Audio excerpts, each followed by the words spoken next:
തിരുവനന്തപുരം ആറ്റിങ്ങലിൽ petrol പന്തമെറിഞ്ഞ് car കത്തിച്ചു. ആറ്റിങ്ങൽ ആലങ്കോടിൽ സഫറുദ്ദീന്റെ വീടിന് മുന്നിൽ പാർക്ക് ചെയ്തിരുന്ന കാറാണ് കത്തിച്ചത്. കാർ പൂർണ്ണമായും കത്തി നശിച്ചു. വീടിന്റെ മുൻവശവും തീ പടർന്ന നിലയിലാണ്. നഗരൂർ പോലീസ് അന്വേഷണം ആരംഭിച്ചിട്ടുണ്ട്. അഞ്ജന അനിൽകുമാർ നമുക്കൊപ്പം ചേരും. അഞ്ജന, എപ്പോഴായിരുന്നു സംഭവം?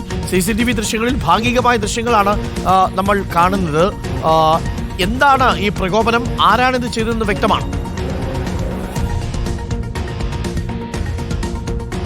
അരുൺ, ഇന്നലെ രാത്രി 11:45 കൂടിയാണ് ഈ ആക്രമണം നടക്കുന്നത്.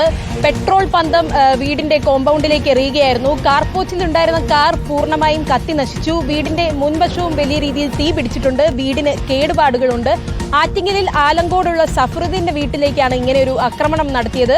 രാത്രി സമയമായതുകൊണ്ട് തന്നെ വീട്ടിലുള്ളവരെല്ലാം തന്നെ ഉറക്കമായിരുന്നു. വലിയൊരു ശബ്ദം കേട്ട് ഇവർ വീടിന് പുറത്തിറങ്ങിയപ്പോഴാണ് കാർപോർച്ചിലുണ്ടായിരുന്ന കാർ പൂർണ്ണമായും കത്തി നശിച്ച നിലയിൽ കാണുന്നത്.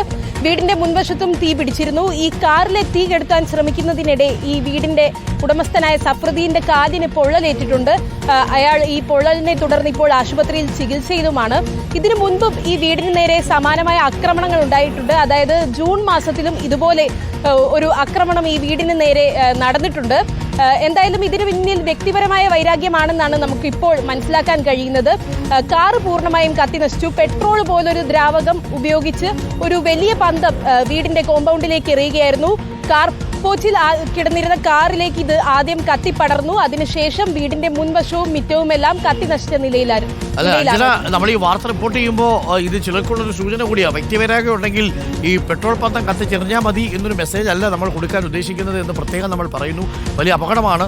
മാത്രമല്ല അഞ്ജന, വീട് തന്നെ തീപിടിച്ചു പോകാനുള്ള സാധ്യത ഉണ്ടായിരുന്നു അല്ലേ? തീർച്ചയായിട്ടും അരുണ, വലിയൊരു പന്തമാണ് ഈ കോമ്പൗണ്ടിലേക്ക് എറിഞ്ഞത്. ആദ്യം ഇത് കാറിലേക്ക് പടർന്നു പിടിക്കുകയും പിന്നെ വീടിന്റെ മുൻവശം കത്തി നശിച്ച നിലയിലാണ്. മുറ്റത്തടക്കം വലിയ രീതിയിൽ തീ പിടിച്ചിരുന്നു. ഇത് കെടുത്താനുള്ള ശ്രമങ്ങൾ ഈ വീട്ടുകാർ നടത്തുന്നതിനിടയിലാണ് ഈ ഗൃഹനാഥനായ സഫറുദ്ദീന്റെ കാലിന് പൊള്ളലേറ്റിപ്പോൾ ചികിത്സ തേടിയിരിക്കുന്നത്. എന്തായാലും വ്യക്തിപരമായ വൈരാഗ്യങ്ങൾ ഇങ്ങനെ കലാശിക്കുന്നത് വളരെ കഷ്ടം തന്നെയാണ്.